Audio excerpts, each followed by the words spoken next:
সংসারের পরিস্থিতি যতই কঠিন হয়ে উঠুক না কেন, একটা বয়সে অনেকেই ভাবি বা সবাই আমরা ভাবি কারোর প্রেমে পড়ব, তারপরে বিয়ে করব এবং আজীবন সুখে সংসার করব। প্রতিটি দিন আনন্দে ভরা থাকবে জীবনটা। কিন্তু সঙ্গী যেমনই হোক না কেন, সংসার সহজ বিষয় না বন্ধুরা। এই সংসারে নানান চিন্তা, নানান ভেজাল, নানান জটিলতা, খুব কঠিন। আরও যদি স্বামীর ভালো ইনকাম না থাকে তাহলে তা আরও জীবন একদম শেষ। প্রতিদিন একই রকম কাজ, আর ভালো লাগে না। আর এই একটা ছাগল নিয়ে যা আমার জ্বালা হয়েছে বন্ধুরা, তোমাদের আর কি বলবো, বলার মতো কোনো ভাষা নেই। এক জিনিস প্রতিদিন তোমাদের দেখতে হয়, তোমাদেরও ভালো লাগে না জানি, তবু আমাকে ভিডিওটা করতে হয়, কারণ আমার এটাই কাজ। তো ছাগলটাকে বাইরে বের করে দেই প্রতিদিনের মতো, আর দেখো কান্না করতেই আছে।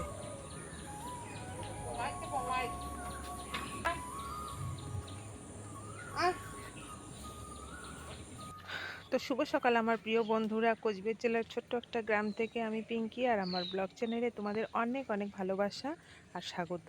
আশা করছি সকলেই তোমরা খুব ভালো আছো আর সুস্থ আছো, আর আমরাও ভালো আছি। তা দেখো, এই দেখো, এগুলো কি বলো তো, লিচুর চোচা।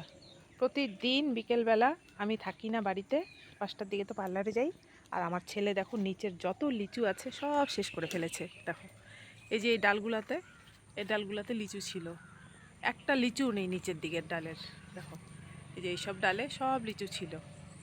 তো কি পরিমাণে আমার ছেলে লিচু খায় এখন তোমরা ভাবতে পারছো।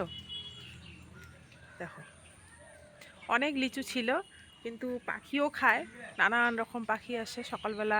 সকালবেলা বলতে কি সারাদিনই পাখি বসে। এই গাছের লিচুগুলো এতটা খায় না, কারণ এই গাছের লিচুগুলো এখনও পাকে নেই, ওই গাছের লিচুগুলো পাকছে। এই জন্যই দেখো এখানে নিচে কিচ্ছু নেই, সব একদম কাঁচা, সব উপরেই আছে। তো এই গাছের লিচুগুলো পাকতে অনেকটা সময় লাগে, আর এই গাছের লিচুগুলো পাকতে সময় লাগে না। আর এই গাছে রোদও পায় জন্য লিচুগুলো খুব সুন্দর লাল হয়েছে। আর এই গাছগুলো দেখে তোমাদের কি মনে পড়ছে সেই ছোট্ট ছোট্ট গাছগুলো আমি লাগিয়েছিলাম এই বর্ষাতে? এরকম গাঁদা ফুল কোথাও আমি দেখি না। তো ভীষণ সুন্দর হয়েছে গাছগুলো, আর ফুলগুলো তো দারুণ। দেখো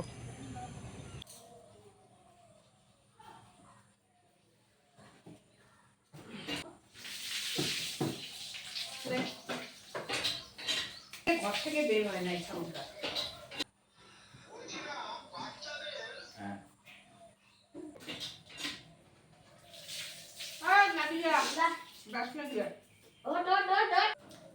না ঘুম থেকে উঠে বিড়ালের বাচ্চা, বিড়াল, ছাগল এগুলো নিয়ে থাকে। এই সেদিন কিন্তু মুখ পুড়ে ফেলছিস আমার। ওকে বের করো তো, পরে চা খাবো। আমাদের বাড়িটাতে না কোনো শান্তি নেই জানো তো। এক তো এই ছাগলটা উৎপাত করে সারাদিনই, আর এত শরীরে লোম পড়ে, কতবার যে ঝাড় দিই আর কতবার যে মুছি। কেউ রান্নাঘর এসে যদি দেখে যে এরকম লোম পড়ে, মানুষ আমাকেই নোংরা বলবে। তো সব সময় ঝাড় দিয়ে রাখি। তো এখন বরের জন্য রুটি করলাম, আর কালকের বাসি ছোলার ডাল ছিল সেটা গরম করে বরকে খেতে দিলাম। তো কালকে বরের প্রচুর মালপত্র আসছে, পরে তোমাদের দেখাবো। তার মধ্যে এসেছে পারফিউম 3 কার্টুন। তো ওই ঘরে রাখার জায়গা নেই জন্য এই ঘরে রান্নাঘরে রেখেছে। তো এখন দেখো বর বাজারে চলে গেছে, মাছ নিয়ে আসবে বলল। তো ভাবছি আজকে মাছের একটা রেসিপি করব। তো সেই রেসিপিটা একেবারেই আলাদা, একদম ভাজা ভুজা ছাড়া তোমাদের রেসিপিটা আমি করে দেখাবো। খেতে দুর্দান্ত লাগে শুনেছি, দেখেছি, আজকে নিজে বানিয়ে দেখব কেমন লাগে।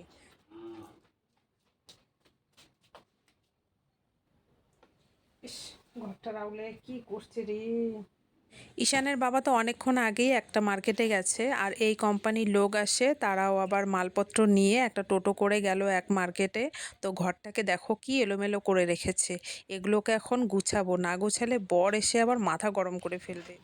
আমাদের মতন সাধারণ মানুষ যারা ছোটো মোটো ব্যবসা করে খায়, তার উপরে মেয়েকে পড়াচ্ছি একটা ভালো কলেজে।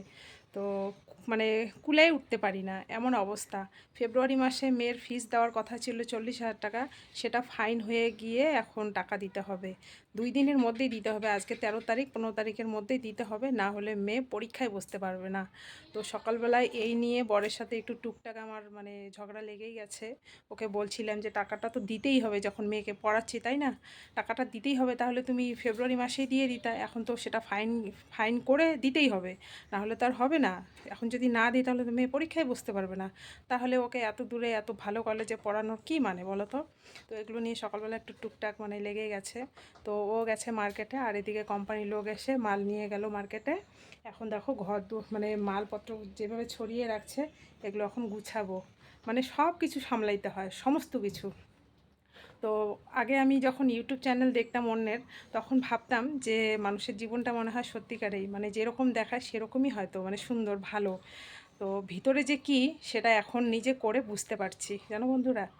তো দেখি, গেছে ও, আজকে কালকের মধ্যে টাকা ম্যানেজ করে দিতে হবে, কতদূর কি হয় বুঝতে পারছি না, কি করব কি হবে, 4টা বছর কিভাবে চালাবো কিচ্ছু বুঝতে পারছি না। শুধু ভগবানের উপরে ভরসা করে আছি। তো শুধু ভগবানের উপরে ভরসা করে থাকলে হবে না, কর্মও করতে হবে। কর্ম না করলে তো আর ফল পাওয়া যাবে না। তো এই হলো ব্যাপার।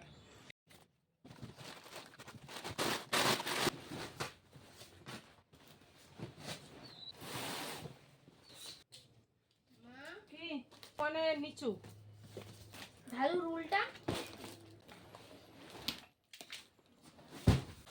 তো ঈশানের বাবা এইমাত্র মাছ নিয়ে আসলো আর বেগুন নিয়ে আসলো বাজার থেকে, তা আমাকে একটা পাঁপড়ের প্যাকেট দিল। তো পাঁপড়টাকে গুছিয়ে রেখে এখন মাছটা রান্না করব। তো দেখো আমি কিন্তু গ্যাস জ্বালাই নেই, তাতে আমি একটা কড়াই বসিয়ে দেব।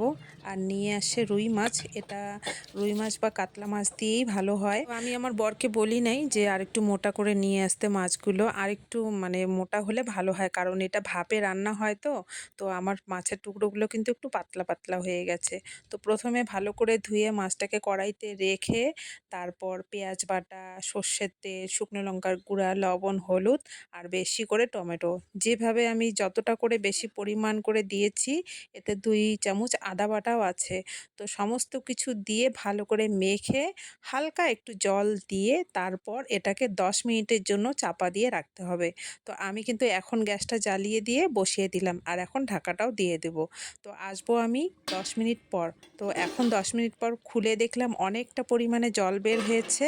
তো এটাকে মাছগুলোকে উল্টিয়ে দেব, কারণ 2 পিঠটাই ভালো করে যাতে সিদ্ধ হয়।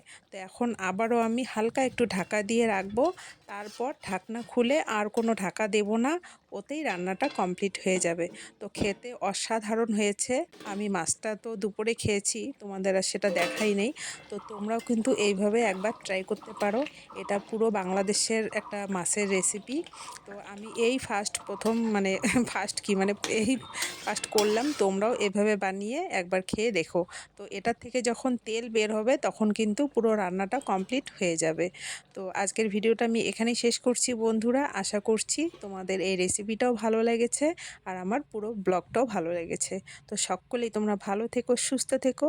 আজকের মতো এখানেই বিদায় নিচ্ছি, দেখা হচ্ছে পরবর্তী কোনো ব্লগে।